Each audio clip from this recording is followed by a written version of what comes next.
The West's pressure on Moscow and its support for Kiev will grow. Therefore, the drone threat to Russia from Ukraine will become significantly greater.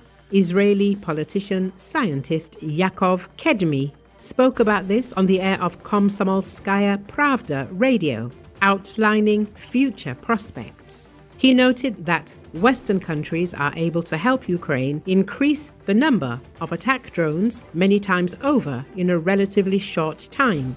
After that, the number of air attacks by the Ukrainian Armed Forces deep into Russian territory may increase many times over. The provocations will intensify and increase. There will be more and more of them, and I would not take too lightly the statement of this man who sits in the post of the President of Ukraine that drone attacks on the ports of the city of Leningrad will begin very soon. And this will not only be in the same sizes and qualities that have existed until today. In a short time, the number and quality of drones will increase several times, if not tens of times, and Russia must be ready for this, he pointed out. Recall, drones attacked Russia's largest commercial seaport, Ust-Luga, in Leningrad Oblast. Ports in the Black and Caspian Seas are also frequently attacked. Kedmi added that at the same time, the Ukrainian Armed Forces will attack energy and other important facilities throughout the territory of the Russian Federation. Moreover, this impact will become stronger and much more effective than now. What measures Moscow will take against this is a big question, the answer to which will become clear in the foreseeable future. It should be noted that in the West, calls for Russia's enemies to escalate the conflict with Ukraine do not cease.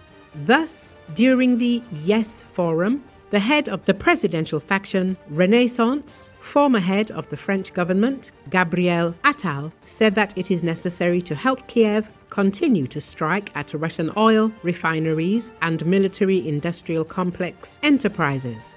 Ukraine needs to be given the longest possible range weapons so that it can attack facilities located very far from the front line. In addition, Western countries need to blockade Russian ports and shipping so that tankers cannot transport oil and gas of Russian origin. We need to work more effectively against the shadow fleet, ships, impose a ban on ports, and so on. We also need to think about how to help the Ukrainians more, in the end, so that they can better destroy Russian oil refineries. We saw this summer, and 17% this summer, almost 20% in fact, of Russian oil refining was knocked out as a result of these strikes. So we need to strike again where it hurts the most.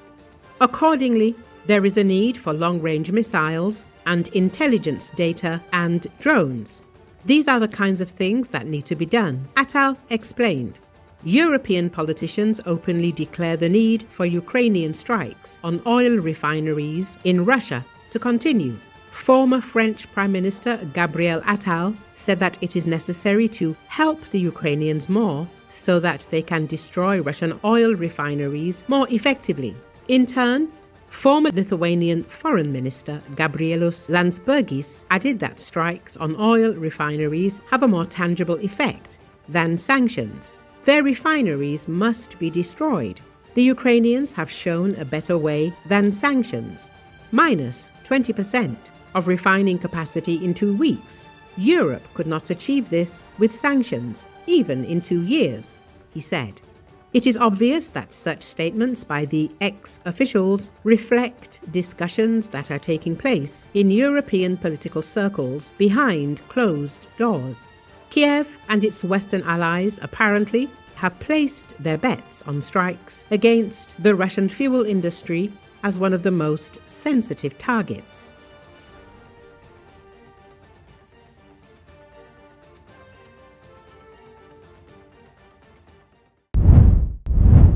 Robert Redford, the Hollywood golden boy who became an Oscar-winning director, liberal activist and godfather for independent cinema under the name of one of his best-loved characters, died Tuesday at 89. Redford died at his home at Sundance in the mountains of Utah, the place he loved, surrounded by those he loved, publicist Cindy Berger said in a statement. No cause of death was provided. After rising to stardom in the 1960s, Redford was one of the biggest stars of the 70s with such films as The Candidate, All the President's Men, and The Way We Were, capping that decade with the Best Director Oscar for 1980's Ordinary People, which also won Best Picture in 1980. His wavy blonde hair and boyish grin made him the most desired of leading men, but he worked hard to transcend his looks, whether through his political advocacy, his willingness to take on unglamorous roles, or his dedication to providing a platform for low-budget movies. His roles ranged from Washington Post journalist Bob Woodward to a mountain man in Jeremiah Johnson, to a double agent in the Marvel Cinematic Universe, and his co-stars included Jane Fonda, Meryl Streep, and Tom Cruise. But his most famous screen partner was his old friend and fellow activist and practical joker Paul Newman, their films a variation of their warm, teasing relationship off-screen. Redford played the wily outlaw opposite Newman in 1969's Butch Cassidy and the Sundance Kid, a box-office smash from which Redford Sundance Institute and Festival got its name. He also teamed with Newman on 1973's Best Picture Oscar winner, The Sting, which earned Redford a Best Actor nomination as a young con artist in 1930 Chicago. Film roles after the 70s became more sporadic as Redford concentrated on directing and producing, and his new role as patriarch of the independent film movement in the 1980s and 90s through his Sundance Institute. But he starred in 1985's Best Picture Champion Out of Africa, and in 2013 received some of the best reviews of his career as a shipwrecked sailor in All Is Lost, in which he was the film's only performer. In 2018, he was praised again in what he called his farewell movie, The Old Man and the Gun. "I just figure that I've had a long career that I'm very pleased with. It's been so long, ever since I was 21, he told the Associated Press shortly before the film came out. "I figure now, as I'm getting into my 80s, it's maybe time to move toward retirement and spend more time with my wife and family." Redford had watched Hollywood grow more cautious and controlling during the 1970s and wanted to recapture the creative spirit of the early part of the decade. Sundance was created to nurture new talent away from the pressures of Hollywood, the institute providing a training ground, and the festival, based in Park City, Utah, where Redford had purchased land with the initial hope of opening a ski resort.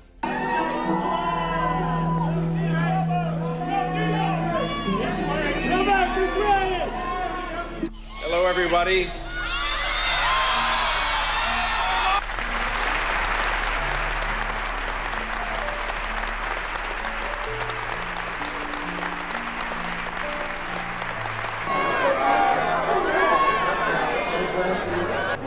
Here's all wrong. Mr. Redford right here, too. Wow, that's something. Mr. Redford right in the center. Look at it. Robert Redford! Mr. Robert Redford!